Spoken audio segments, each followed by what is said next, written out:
Pour ne rien manquer, abonnez-vous maintenant.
Bebe nou ke koye le dua me le ya so be nyeme le se ya.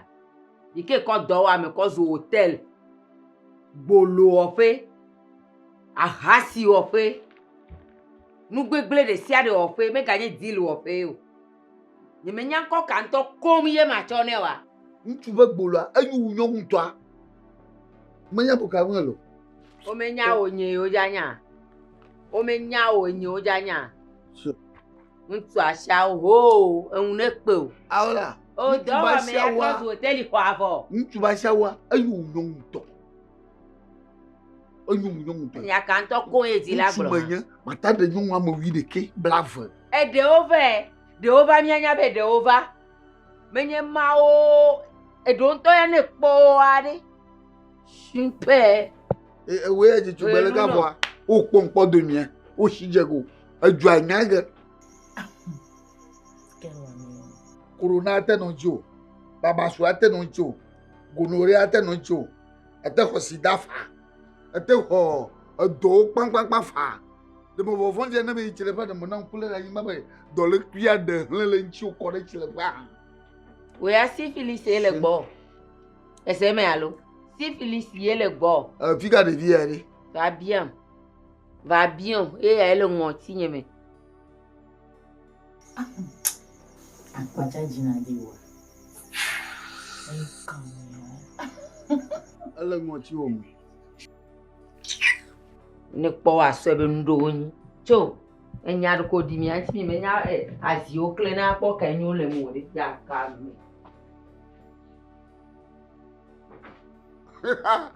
Boya kama towo fia ba ya kama zuna. Ya kama toka tabo nyon fia.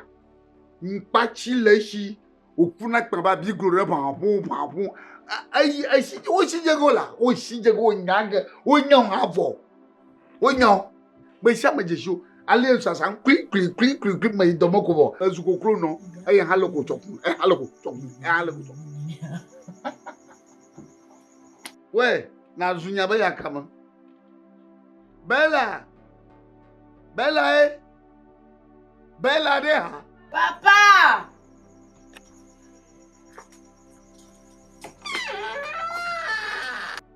Oh, ta onha la payam. Be ha wuli do yo na ma gbegbe. Ati ne va toto ma. Baba do ko le gbo mo la. Le gbo mo la, nje ti ko na. Ti ko no. Bella.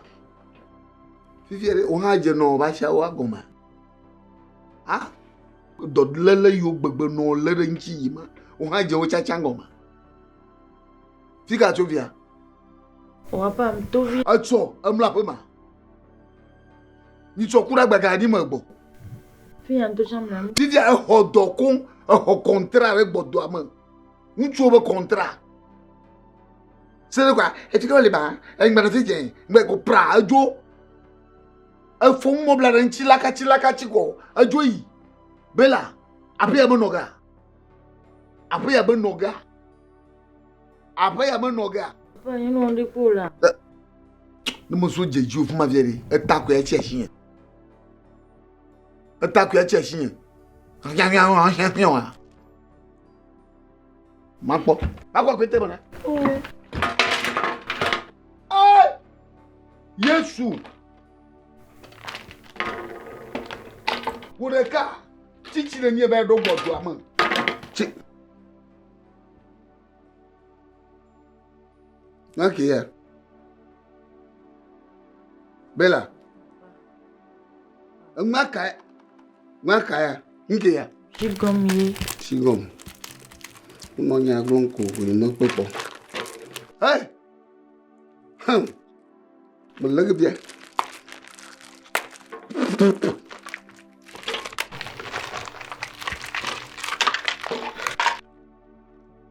Bella no tretia. No traitement. Chingom. Papa. Bella. Chingom ba dumbla ya to admelevia. Chingom ba dumbla ya to. Ye dumelevia. Ni adrama le bodo ma ya. Bella. Ye ya. Am Toniola. Bagatui. Amade tonye la peti mono. Allo. Amade bon va gra peti mono. Maman va péter mon poil. Amade va godon va gra peti mono. Adumbla ya. Yo do na ni. Atejiji o, akpopu o, alolo, anyun abian o, ajapule o, ajes kusakusa. Ye ni dona. Maman va péter mon poil. Maga wa kwete mo. Mami. No ba kwete mo gbo ya. No ba kwete mo. Eyin chan so da péter me. Leke wa se gome fi ko da kwete mo. Nya ho se be shi gon yi. Ple no mi le doraka. Anam ade. Anam. Nuka ba fa ile do klen konye ha nuka ejo. A over. Where valley yo. No ire te poa. Anam. Chika pon ya la da pete mo jo ava ko pasa di me. Ni awa. Majo ko ina pe kara. Ya. Chika wa be pe la. Mama wa kwete mo. Chika mi pon ya la. Nuka enye nu a. Bella. Enye na mba pete me. Oh, ke mami pe to wa se black onye mi wore ti. Bella nu mama ame go. Hey. Ame go me ko enye nya wa Bella. Nuka ejo. Ago Kapu de tena. ago na. Away Ago ka me tele ti.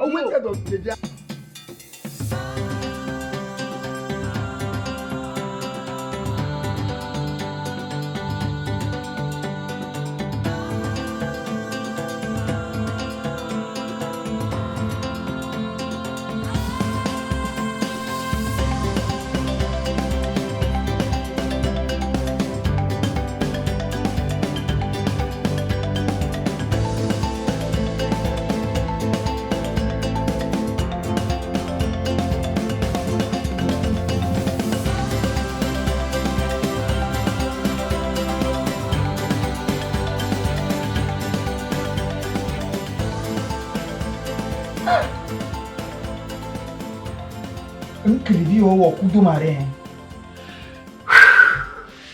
Mlen kaka ni mtele dano.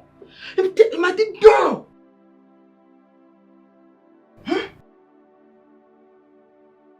Sapota ibu belenam. Ba fi gagner pe. Ba fi portable ni pe.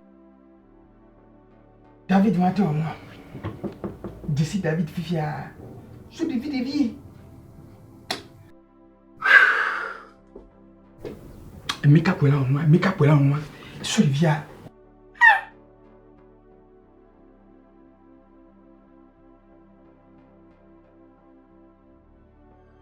Via on va les toquer vidi kwa nke jolo. Ayo beku.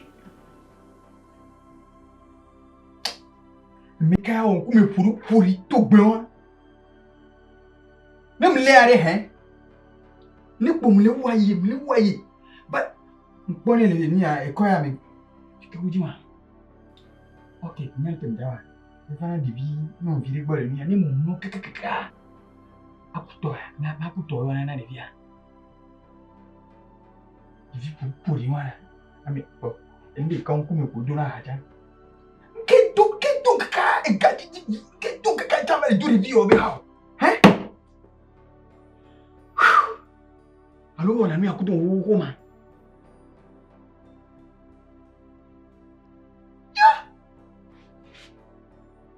C'est vraiment tout comme quoi. Dave challenge au plus puissant. Bon. On va jouer les filles qui challenge bello, hein? Il y a une position. Bon. Un mot de challenge veut pas ta. Et après plus de ta. Me suis on non mi akuto ko.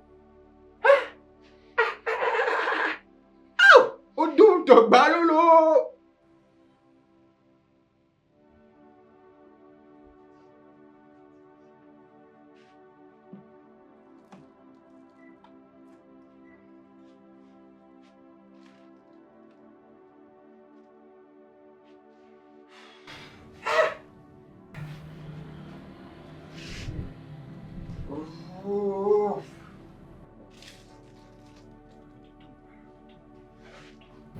Il vient me pourrir au film. Hein? Au film? Il y a un carré. Dave! C'est pas un avion, nous sommes fan avion. Tout tu vis beau, ou banana, Dave! Ma sec non! Je vais te maudire et cette modification va te suivre jusqu'à. Hein? Quelque chose t'a bévu. Là ne bug pas.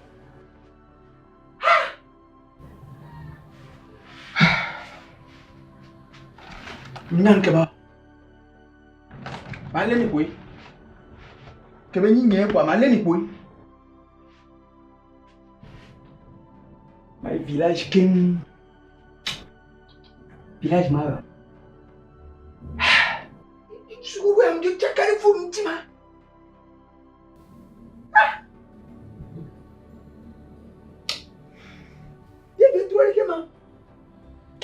Make I show you more and encourage you.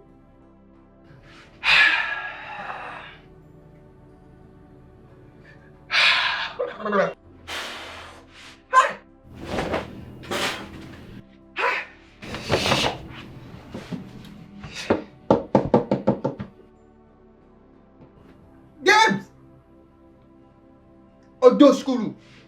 Ogbowo mayo. Odo alu domi. Ogbowo ma pele. Cara, ficou lá, fi. Hein? Por aller tasber. E bele bele ne? Give. Takata ni na kama bro. Male mi foi.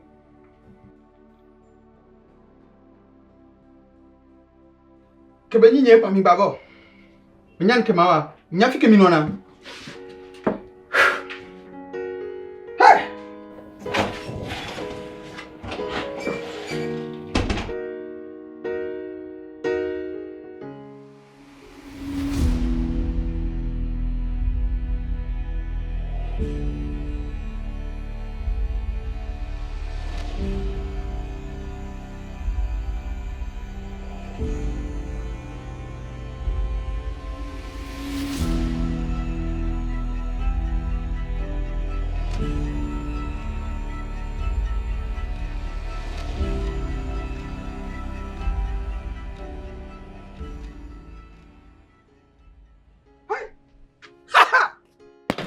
Chokro, anya nu chukpo.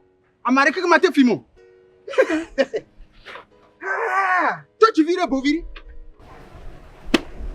Patiri are. Olé.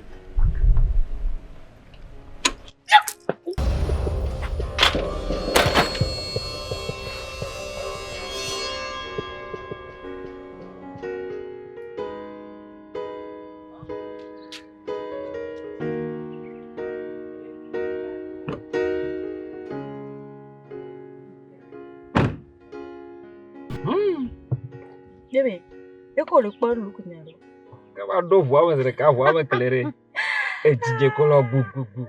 Olha que mais trono ora. O canquieto e posere ka wa nyare. Vire ko walo. Oh, kakamina no dosi be. Gbaro 2 jours e vidie na kpora.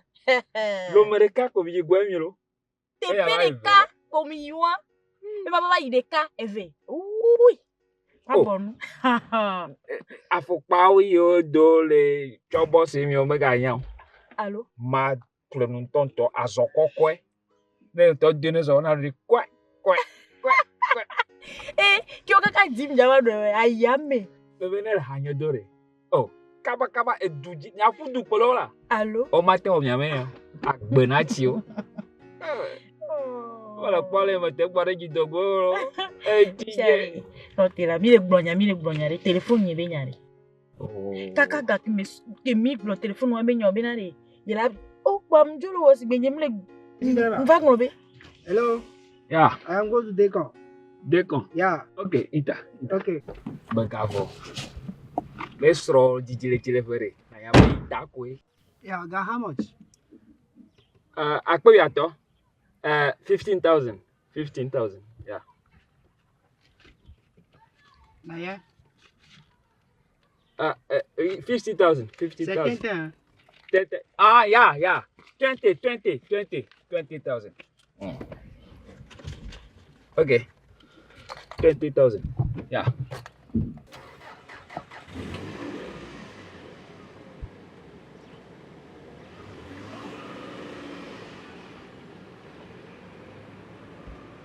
Et les manos, il faut le portable là-haut. Hein? Popo? On filme les vieux manos. T'es où on veut dire fier falo? Ngabia. Hein?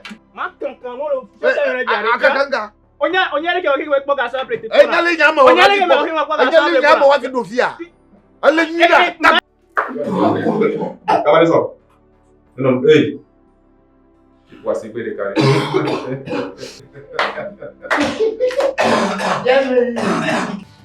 Il n'y a que me gloire. Relation n'y a que me gloire. Et gâter mon nation, alors il n'y a un nation, moi gâter. Faut ni mater c'est comme bébé. Togbe foussé ni mater so ganon na ou le kiw.